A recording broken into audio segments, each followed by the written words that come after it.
E se um Deus já andou por vários outros povos, tipo, um só não passou em um lugar só, ele passou em vários lugares e por isso ele recebeu nome diferente. Mas se a gente considera que é isso, significa que ele é real. Mas a arqueologia nega isso. E aí, o que a gente considera? Bom dia, boa tarde ou boa noite, sejam bem-vindos a mais um vídeo do canal. Eu sou o Cleiton Moore e eu vou continuar aqui nos mistérios do passado, vamos dizer assim, que eu quero falar sobre continuar com as coincidências dos povos antigos, mas dessa vez falando sobre, quem sabe, talvez, uma civilização antiga, esquecida e que era globalizada. Eu vou explicar melhor depois da vinheta, então vamos lá.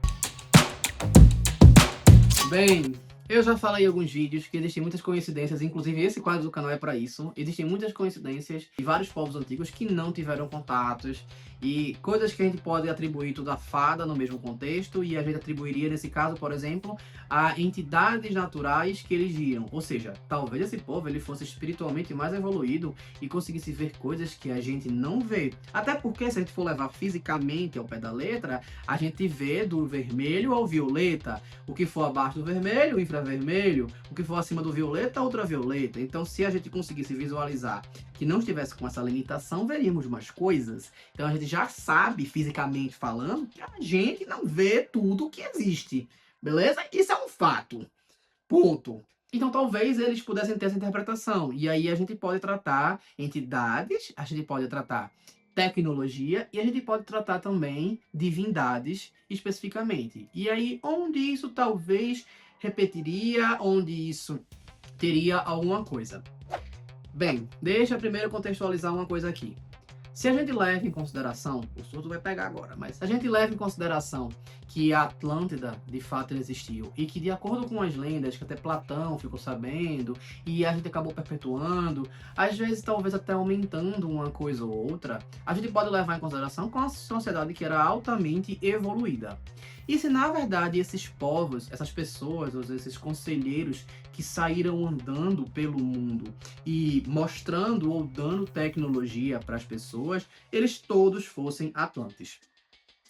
Bem, já fiz vídeo explicando parte desse conteúdo aqui, mas para resumir a coisa, basicamente seria como se a sociedade Atlante ela tivesse se desenvolvido, né, ali no meio do Oceano Atlântico, por isso Atlântico, né?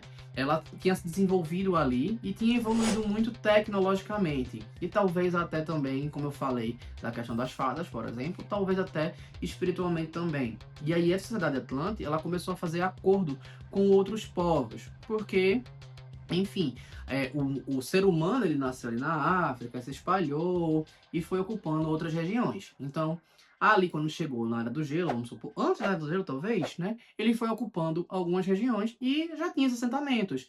E eles foram educando esse povo. A gente pode atribuir esse povo a como se fosse uma iluminação divina. Por isso que muitos deles tratam como se fossem os enviados de Deus para educar. Como, por exemplo, o Manco Capac é falado para os incas, ou como Torril para os maias, ou Quetzalcoatl para os astecas, e assim vai por muitos outros, alguém enviado de Deus. Mas se na verdade eles estavam encarnados, assim como a gente considera Jesus Cristo, né? Jesus Cristo veio como enviado de Deus para poder educar o povo naquela região, né? Se a gente considera isso, vamos parar um pouco de preconceito religioso.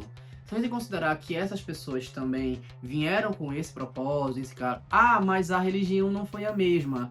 Será que ela não foi a mesma? Será que não foi o povo que ficou, que deturpou a coisa? Será que não foi esse povo que alterou essas coisas? Se a gente volta muito tempo, existe tempo suficiente para alguma coisa ser mudada. E o ser humano ele vai acabar interferindo numa coisa ou outra. Jesus Cristo desceu lá no Oriente Médio para dizer, gente, não briga, ama o outro como ama Deus, né? Ama o outro como a si mesmo, né? E a Deus são todas as coisas e tal. O povo briga até hoje, tá brigando aí. Tá aí, brigando. Não entenderam, não entenderam. Muda! Eu tô muito indignada! Então assim, o que vocês querem como prova, vocês tratam isso como prova. Então, pode ter sido que esse povo tenha vindo ali de Atlantis. Talvez eles tenham um tamanho um pouco maior, por isso que alguns povos eles são considerados como gigantes. Para os incas tinham gigantes, Para os celtas, principalmente da Grã-Bretanha, falavam de pessoas que eram gigantes, que faziam alguma coisa, que resgatavam ou que inteiravam de alguma coisa. Os astecas falavam também de alguns gigantes que precederam eles. Os chineses falam do gigante, como por exemplo o Huafu. Na Polinésia também tem gigante. E aí, na mitologia, isso vai se diluindo de alguma forma e talvez a gente fale também sobre interação genética. Aqui vai ficar um pouco mais pesado, por quê? Alguns desses povos, algumas dessas pessoas citadas, elas tinham capacidade de metafosear, ou tinha metade do corpo de outra coisa. Talvez seja associação a trazer um divino, mas se a gente levar em consideração que muitas dessas coisas que estão em mitos podem ser reais ou tem como ter uma prova, como por exemplo o dilúvio, a gente poderia considerar que, por exemplo, Jormungandr é a interpretação nórdica de Ouroboros, né? Vamos colocar aí de Ouroboros. E que esses, na realidade, já seriam interpretação ali de Kukulkan e Quetzalcoatl, que já se considera que é praticamente a mesma entidade, né? A serpente emplumada. Mas pera, Jormungandr não tinha as asas, né? Mas ele circulava Midgard, assim como Ouroboros. Então talvez vieram da mesma coisa. E Quetzalcoatl e Kukulkan entram como nisso? Talvez uma evolução? Talvez um despertar de alguma coisa? Ou talvez uma hibridização? E aí, se a gente segue para uma próxima etapa, a gente chegaria em entidades como Nuá e Uxi para os chineses, ou Medusa para os gregos, como se fossem tentativas de hibridização a fim de tentar chegar a um nível biológico mais elevado, né? E aí a gente tem algumas entidades que a gente poderia falar. Praticamente todos os deuses gregos, praticamente todos eles, mas a gente tem registro também no Yorubá, Oranhã, que é falado que é filho de dois pais, porque é como se o espermatozoide de dois homens diferentes fecundassem o mesmo óvulo, e aí, em algumas partes, ele é reportado como se ele fosse metade branco e metade negro, como se fosse separado assim, né, numa pessoa só. O Vishnu, ele teve várias encarnações, então ele passou de uma encarnação que ele era só um peixe, até ele chegar na encarnação praticamente divina, né.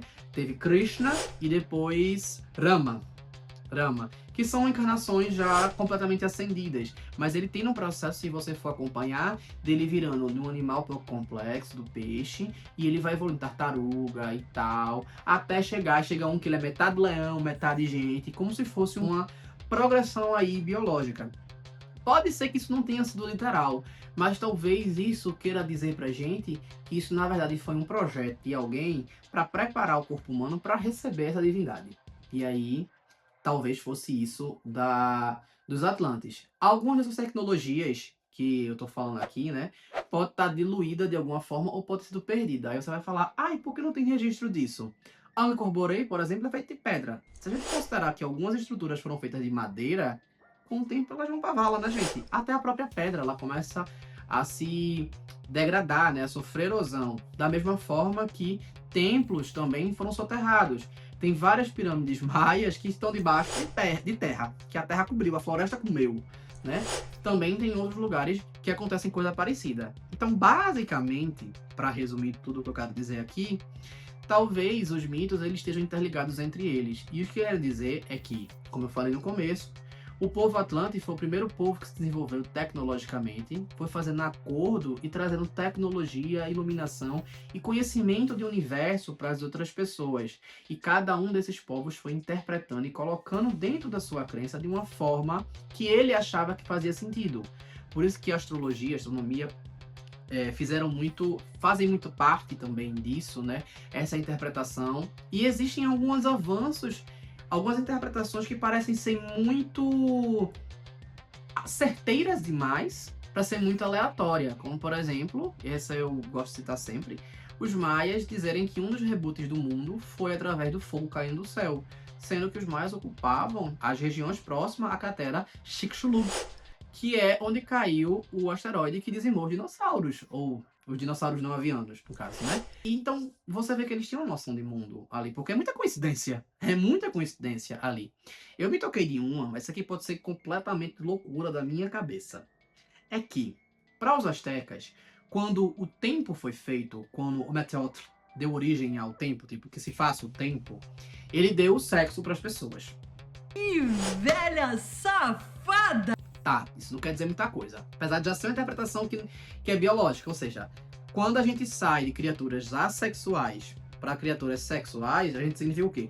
Que ao invés de a gente fazer paridade e ir se proliferando, vai passar a ter gameta e a gente vai continuar de outra forma. Então, basicamente, eles associam o fato de que a gente conta os anos de vida porque a gente finda, mas a gente só existe porque a gente se prolifera sexualmente.